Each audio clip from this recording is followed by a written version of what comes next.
how to set up Yoast SEO plugin in 2024. I'm creating a new video session because some Ranker followers do use Yoast SEO plugin, and it is a popular plugin. But in 2024, you really need to step back and focus on content creation in a different manner if you want Google to bring website traffic. This morning, when I've just finished up setting up Yoast on my valued client site, I've decided to create this video session for you. So if you're using Yoast, this is how you're meant to use it. So this is a test site, so I'll assume you've installed the plugin, right? At the end of the day, let's go to settings. First time configuration in 2024. If you're using Yoast for the first time, you don't even have to worry about what it's telling you, right? Really, with all the Google latest updates, what you should really do is disable all these worthless features, especially the new AI generation SEO title and so on. Because Google specifically tells you to focus on quality. And the latest 2024 guidelines tell you to create content for people. And you should not be using AI tools to put content on your website. Why? Because it wouldn't be original. Right? So every website to succeed, you need to have your own voice on your website. And no AI generation tools can do that.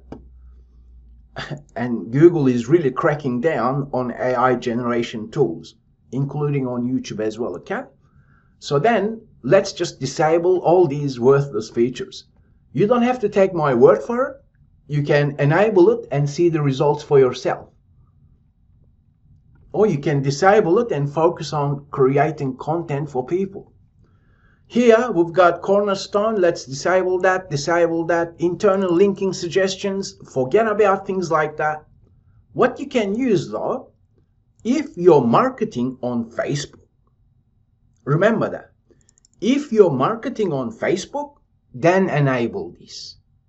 If you're not marketing on Facebook, then why enable Open Graph Protocol tags? Because everything you put on your website, it places a burden on page load times. Surely, having this generate open data protocol is not going to make a huge difference. But if you're marketing on Facebook, sure, then definitely use it. Because I'm advertising on Facebook, right? So then, for my website, for my business, that may be ideal. But just because it can generate that doesn't mean every website owner using Yoast SEO plugin should be using that. Now, I've recently stopped using Twitter, but I'm going to come back, so that may be ideal for me. Slack sharing, sure. If you're thinking to use things like that, that's the only time you use it, or else disable it.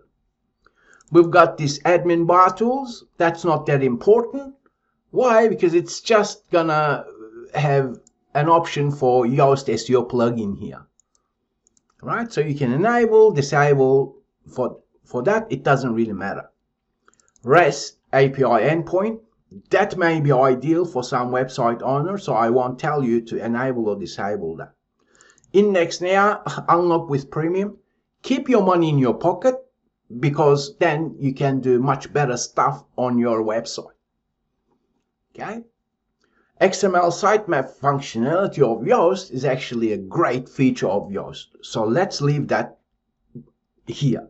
But if you're using different XML sitemap plugins, then you should only use one. So that means you need to choose either one, okay? So let's save changes and let's fly through, because throughout the years I've created many how to use Yoast SEO plugin, and in 2024, with all these worthless features, I've decided to create this video session for you. Now, site basics. If you're operating a business, great, place that business name there. If you're a person, sure, perhaps you want to include information related to yourself. because some WordPress site owners are using WordPress as a personal blog, right? So site basics, here, this is coming from your settings. That means the site title is being pulled to be placed here. But surely, you can change that to anything that you want, okay? Tagline, the next line, it's totally up to you. Alternate website name, I don't use it. You can just skip that if you want. But since some WordPress sites are business-based websites, that may be ideal. Tagline, that's going to show up on the code or the front end and so on. So you need to be careful as to what you place here. Title separator, you can use any of these. It's not going to make a huge difference. The default is the hyphen symbol. That actually works better for most websites. So perhaps leave it at default. Site image, you can say, okay, you know what? I'm going to create blog posts. So therefore, let's imagine the image for your business can go there. This fallback image for posts and pages that don't have any images set. Because when you're creating a new post, you should 110% include a featured image that is original. That means any content you place on your website from now on, it has to be original, or else Google's not going to show it in its search results. It's as simple as that. And don't let anyone tell you otherwise, because Google tells you what to do, okay? So then let's fly through. Once again, original content. If your website doesn't have it, now is the perfect time to update the image content or any other content on your website, okay? Focus on originality, because that's what Google is focusing on. Restrict advanced settings for authors. For most small business websites, leave that on, off, it doesn't really matter. But that matters that if you have a membership site and perhaps you have 4 different admins or 3 different admins or editors logging into your WordPress site, you may say, okay, you know what? I don't want other admins or other editors to tweak the settings here. Then you can toggle that, okay? Usage tracking, okay? Once again, follow Google recommendations by using Google Search Console. Don't let any other plugin to start tracking things from your WordPress site, because that's designed for them, not for you. Site policies, yes, unlock with premium. You don't need to. Why? Because all business websites should include privacy policy adhering to European privacy laws as well as Californian privacy laws, a little bit different, and so on. So privacy policy on any website is absolutely important because Google looks at that as well. So let's fly through it. Okay, I'm not going to do that. I'll just leave that as it is because it's a test site, right? So then site presentation, surely this will be important if you're a business, as in you perhaps be organization. Okay, your business name would go there and your business logo would go there. Okay, if you have social media profiles, perhaps Facebook, Twitter, you can place that there, or you can add different profiles, perhaps YouTube channel and so on. Here it says unlock with premium. What will happen is with all this premium stuff, Yoast is going to add structured data for that business per se, right? If you're using Yoast, you should not be using the schema markup functionality of it. I'll actually show you how to disable it, because if you're following Rankia, it's only fair that I share that code with you. And that code would look like this. I'll zoom in so that you see. It's just a basic function, that you can place in functions.php of your theme file to completely disable the structured data Yoast plugin adds, because it gets it wrong. Okay, so let's fly through it. Let's look at site connections. Now, this may be useful for some website owners who want to simply use Search Console site verification meta tag. You can place that there, okay? Rank a YouTube channel shows you how to do that as well. So let's fly through it because this will be important. Your content types. Any WordPress site that wants to succeed in 2024 needs to publish content. As in, create content that's reliable, helpful, and focused on people first content. Okay, so then your posts should be in Google search results. Yes. The title, you can leave just the title and place the page there. You can use insert variables. Let's insert another one. You can add separator if you want, but I recommend that you do not. Simply, at minimum, have your title. You can just say, how about page? You can put that there as well. Meta description, let's remove that. Let's add excerpt is the what you want. Actually, let me double check that from memory because I'm flying through it. Okay, we've got term. These are posts. Yes, excerpt. Let's put that there because posts are important for all WordPress sites. Here, your posts are not web page. Let's save changes. Why? I'll show you a sample. If you want to add structured data properly, then you need to read through Google Help section because your website domain is your website at HTML level. Also, your pages are web page at HTML level, not at the post level. Okay, so I've just shown you a function to disable this silly schema markup business. But surely it's totally up to you. If you want to use it, then do so use it. Let's look at pages.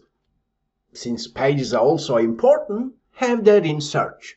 Okay, then same principles, title and page and excerpt, because they are important part of WordPress, as in your pages. What if you're using WooCommerce? Then your product URLs should be in Google search. Okay, what if you're using custom post types? My valued client that I'm setting the Yoast up for, they are using custom post types. Let's imagine you have quizzes. Let's imagine you have a theme that allows you to add custom post types. If the custom post types have original content, then you want that in Google search. If not, you can disable it. Okay? Remember, these are pages that I'm showing you. I've just highlighted custom post types because in my example, I can't show you that. And I don't want to show you my valued client's website either. So let's look at categories. Yes, you can leave categories in search. For most WordPress sites, that's okay. And let's just use this for categories. In fact, I must have set that up before. Let me delete that. Let's just say term, title. Where's that coming from? Okay. Now this is important. Let's imagine you created categories. Then you need to describe that category. Okay. So I'll show you a sample as to, okay, if I've got Search Console, that's a category. Then the description is this here. Where is that coming from? It's coming from category description, which is here. Okay, so that means for a better WordPress site usability, you should include descriptions for your categories. All right. Category description should be the meta description. And let's fly through it. All these show category prefix in the slug, of course. You don't want to let any plugin start manipulating your WordPress site's permalinks. The settings for permalinks are set through your WordPress dashboard settings and permalinks. Okay, so now we've got tags. Well, you should disable tags. Why? Because tags have nothing unique. So why bother with them? In fact, disabling tags will allow better crawling of your WordPress site for Google. Also, in Google Search Console, you will avoid many issues that is not helpful, really. Because as you can see, for WordPress, tag URLs have nothing unique. But unless somehow your WordPress site has something unique, then perhaps you want to have tags in Google search. But I will assume no. I worked on many different WordPress sites, and I haven't seen category URLs that has unique content. So you can disable that, okay? Once you end up disabling something, you can leave things empty if you want. It doesn't matter. But surely, these are default settings. Let's save changes, because I really want to fly through this Yoast SEO plugin, because many Rank Your followers do actually use it. So then we've got advanced setting here, crawl optimization, remove this. Okay, remove it. But that's not the smart way to do it. Once again, I'll show you how you actually meant to do it. You can just place some code. Okay, let's search for REST APIs. You can shoot me an email. I'm willing to share the functions to disable some of these things. Short link, yes, you can disable that if you want. Okay, I'll just actually fly through it. REST API links, that may be helpful if your WordPress site is connecting to third-party resources. RSD, VLW, disable it, as in remove it. It's not going to make a huge difference. Surely if you want to learn more about it, you can simply search Google, because I'm not going to look into that now. Or embed links, once again, only rare WordPress sites should have that enabled. Perhaps you can disable that too. Remove generator tag, yes, why not? Pingback header, yes and no. Powered by HTTP header, you can disable that, yes. Remove, okay, RSS feeds, for most WordPress sites, they hardly use them. So perhaps you want to remove that. Comment feeds, not useful, not helpful. Okay, so I've just shown you basic things that you can comfortably disable. The rest, you need to search Google more about what they are. Okay, breadcrumbs. Well, since breadcrumb structured data is important for any website, and Google actually recommends using breadcrumb structured data, then you may want to perhaps spend a bit of time to further customize breadcrumbs, okay? So I won't cover that. It's a straightforward process. If you have breadcrumbs which are related to your navigation structure, it may be actually a great feature for e-commerce sites. Okay, breadcrumb for post types, none is better. Taxonomies, it's not going to make difference in terms of Google rankings, right? But this plugin does add structured data for breadcrumbs, which is actually useful. So you may want to enable breadcrumbs for your posts, categories or tags. That'll depend on the type of WordPress site you're operating. Insert breadcrumbs, enable breadcrumbs for your theme. Yes, enable that. For most websites, I would encourage you to enable that. Enable author archives. Okay, this is a tricky one. first leave that there. Let's look at author archives. Let's grab that. Copy paste. Easy. Okay. Now let's save changes. So now leave that as like that, default, or name, author, add, site title, page, and place some description here. That's okay. And then you can disable it if you do not want author details to be shown in search. What does that mean? I'll show you what that means. Let's imagine for this post, the author details are coming from author rank here. Let's have a look. Okay, so if you have something unique here, and that comes from here, your users.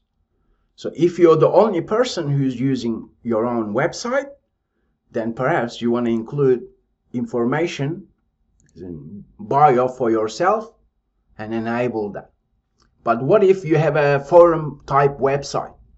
Then sure, that could be helpful because you have many different authors having unique content and you want Google to index author archives at that moment. But for most small business websites, having that off is better. Okay, let's save changes and move on. Let's look at date archives. You can enable, disable. It's not going to make zero difference for Google rankings. Okay, so let's fly through it. Format archives. Okay, let's imagine this scenario.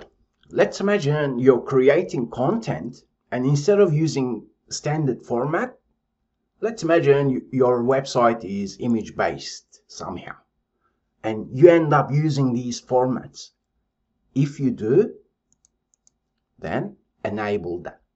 But most websites do not. So you can disable that, okay? If you do enable it, simply leave the title there. That's okay. Because these are general settings anyway. Special pages, internal search pages, 404, forget about that. Because you shouldn't have 404 on your website. You can use plugins such as Broken Link Checker. I'll show you what that looks like. Link Checker, you can use the old version because you can keep your money in your pocket when we talk about WordPress plugins. And then this Broken Link Checker may find issues with broken links, okay? So now let's fly through it. I know I'm flying through it, but media pages, okay, you should have this disabled. That's actually a good recommendation. Let's save changes. RSS feed, you can leave that. Site name, blog entry, the post link appeared first on blog link. I'll show you a quick work around that, as in a better way. And then use rel on a link to say that's home, as in your home page. That's a little bit smarter. But RSS feeds are not important for Google rankings. It's not going to make any difference really. But if you're sharing your content through RSS feeds, sure, this may be helpful. That is how you set up Yoast in 2024.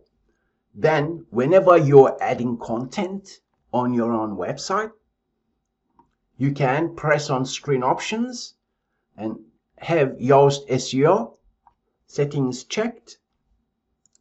Then, here, whenever you create content, you can change the title, which is great. The title should reflect the page content, and so should meta description. Keep it informative, keep it short. The latest search engine optimization course shows you how. Also points you to Google guidelines for, optimizing the title and description as recommended by Google. Since categories are an important part of WordPress, when you create them, it's only smart to describe the categories as well. That's how you use Yoast. Basically, let me wrap it up. The only setting you really need is your content types, which are your posts, blog posts, and your pages. The rest is not going to make much difference. If you're using WooCommerce, your product URLs in search. And the functionality, which is the XML functionality of Yoast, is actually a great feature. Okay? And you can always view your sitemap here. Remember, for Google Search Console, it's blog posts and pages that you should submit, not your parent sitemap. If you're using WooCommerce, then your product sitemaps. Don't submit other sitemaps to Google Search Console unless somehow your WordPress site categories has something unique. If it isn't, then why bother Google with telling Google, hey Google, this URL is important on my website and it follows your guidelines. That doesn't make sense. That's why you just submit the post, the page sitemap, and product sitemaps for WooCommerce. The rest you don't need to submit because other parts of WordPress do not have unique content. Having said that, custom post types may have unique content if you're using plugins to generate custom post types that has unique content. Ideally, you want Google to index URLs that has original content, useful content. The rest you can forget about. And then when you set up Yoast along these lines, keep your money in your pocket. Now you'll be focusing on creating content for people instead of counting how many words you used. I thank you for learning with Rankia, and I'll talk with you in the next video session.